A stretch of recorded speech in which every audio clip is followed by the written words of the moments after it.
And back then, the Democrats were the champions of the Constitution, of civil rights. The Democrats stood against authoritarianism, against censorship, against colonialism, imperialism, and unjust wars. We were the party of labor, of the working class. The Democrats were the party of government transparency and the champion of the environment.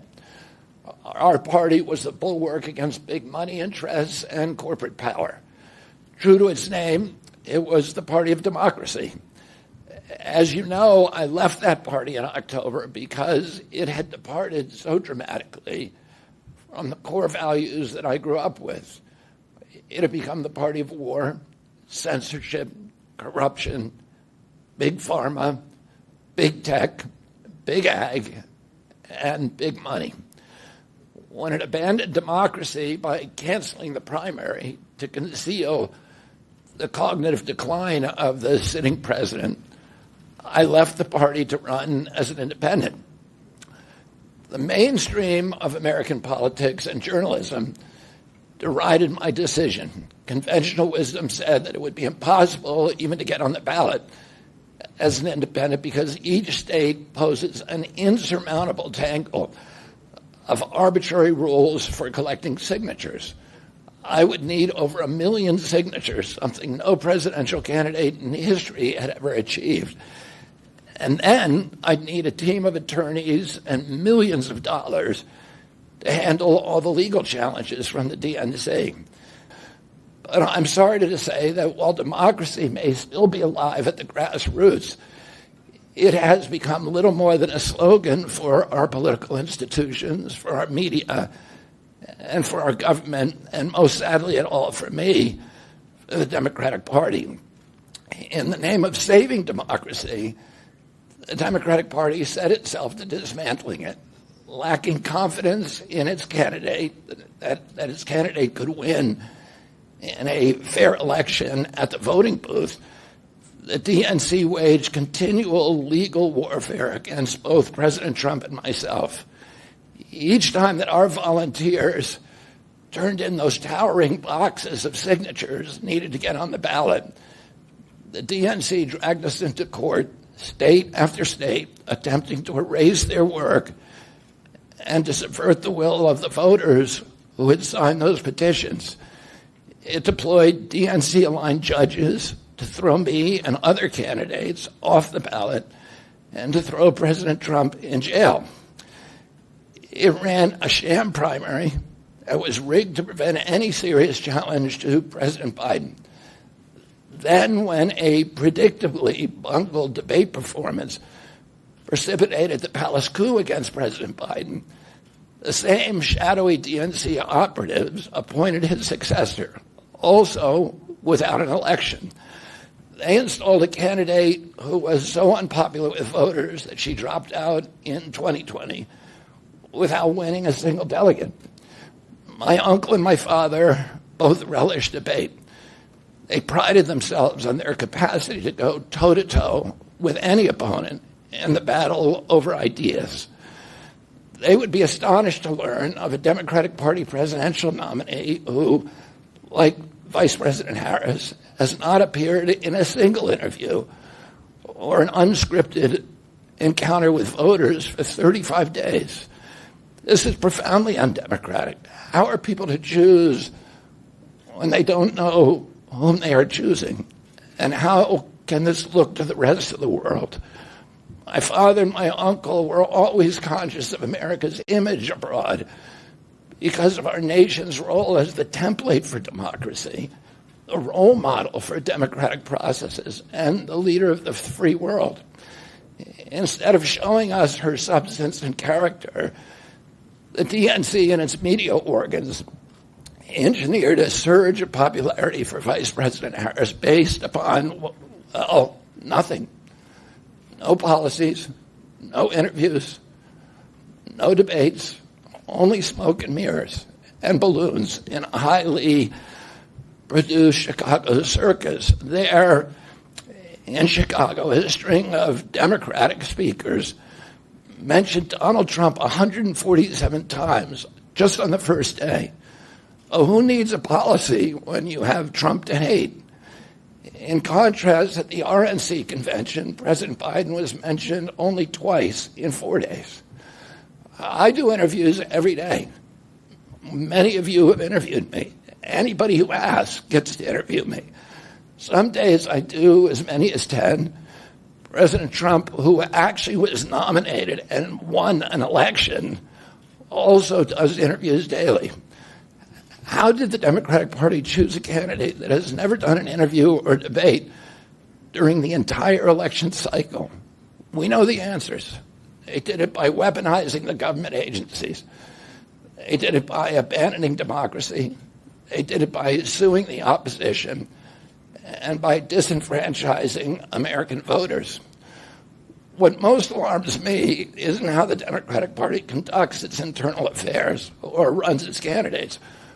What alarms me is the resort to censorship and media control and the weaponization of the federal agencies.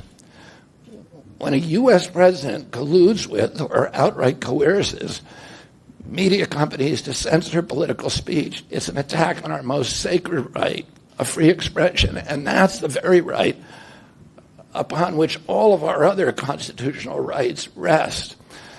President Biden mocked Vladimir Putin's 88% landslide in the Russian elections, observing that Putin and his party controlled the Russian press and that Putin prevented serious opponents from appearing on the ballot. But here in America, the DNC also prevented opponents from appearing on the ballot. And our television networks exposed themselves as Democratic Party organs. Over the course of more than a year, in a campaign where my poll numbers reached at times in the high 20s, the DNC-aligned mainstream media networks maintain a near-perfect embargo on interviews with me. During his 10-month presidential campaign in 1992, Ross Perot gave 34 interviews on mainstream networks. In contrast, during the 16 months since I declared, ABC, NBC, CBS, MSNBC, and CNN combined gave only 2 live interviews from me. Those networks instead ran a continuous deluge of hit pieces with inaccurate, often vile, pejoratives and defamatory smears. Some of those same networks and colluded with the DNC to keep me off the debate stage.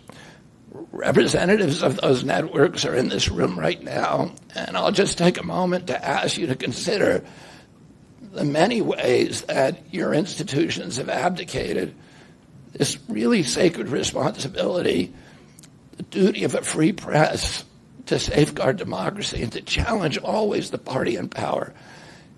Instead of maintaining that posture of fear, skepticism toward authority, your institutions have made themselves government mouthpieces and stenographers for the organs of power. You didn't alone cause the devolution of American democracy, but you could have prevented it. The Democratic Party's censorship of social media was even more of a naked exercise of executive power. This week, a federal judge, Terry Doty, upheld my injunction against President Biden, calling the White House's censorship project, quote, the most egregious violation of the First Amendment in the history of the United States of America. Doty's previous 155-page decision details how just 37 hours after he took the oath of office, swearing to uphold the Constitution, President Biden and his White House opened up a portal and then invited the CIA, the FBI, CISA, which is a censorship agency, it's the center of the censorship industrial complex, DHS, the IRS, and other agencies to censor me and other political dissidents on social media. Even today, users who try to post my campaign videos to Facebook or YouTube get messages that this content violates community standards. 2 days after Judge Doty rendered his decision this week, Facebook was still attaching warning labels to an online petition calling on ABC to include me in the upcoming debate. They said that violates community standards, their community standards. The mainstream media was once the guardian of the First Amendment and democratic principles, and it's joined this systemic attack on democracy. It also, the media justifies their censorship on the grounds of combating misinformation, but governments and oppressors don't censor lies. They don't fear lies. They fear the truth, and that's what they censor. And I don't want any of this to sound like a personal complaint, because it's not. For me, it's all part of a journey, and it's a journey that I signed up with. But I need to make these observations because I think they're critical for us doing the thing that we need to do as citizens in a democracy to assess where we are in this country and what our democracy still looks like, and the assumptions about U.S. leadership around the globe. And are we living up? Are we really still a role model for democracy in this country? Or have we made it, a kind of a joke? And here's the good news. While mainstream outlets denied me a critical platform, they didn't shut down my ideas, which have especially flourished among young voters and independent voters, thanks to the alternative media. Many months ago, I promised the American people that I would withdraw from the race if I became a spoiler. A spoiler is someone who will alter the outcome of the election but has no chance of winning. In my heart, I no longer believe that I have a realistic path to electoral victory in the face of this relentless systematic censorship and media control. So I cannot in good conscience ask my staff and volunteers to keep working their long hours or ask my donors to keep giving when I cannot honestly tell them that I have a real path to the White House. Furthermore, our polling consistently showed that by staying on the ballot in the battleground states, I would likely hand the election over to the Democrats with whom I disagree on the most existential issues: censorship, war, and chronic disease. In about 10 battleground states where my presence would be a spoiler, I'm going to remove my name, and I've already started that process and urge voters not to vote for me. It's with a sense of victory and not defeat that I'm suspending my campaign activities. Not only did we do the impossible by collecting 1 million signatures, we changed the national political conversation forever. And now, to throw my support to President Trump, the causes were free speech, the war in Ukraine, and the war on our children.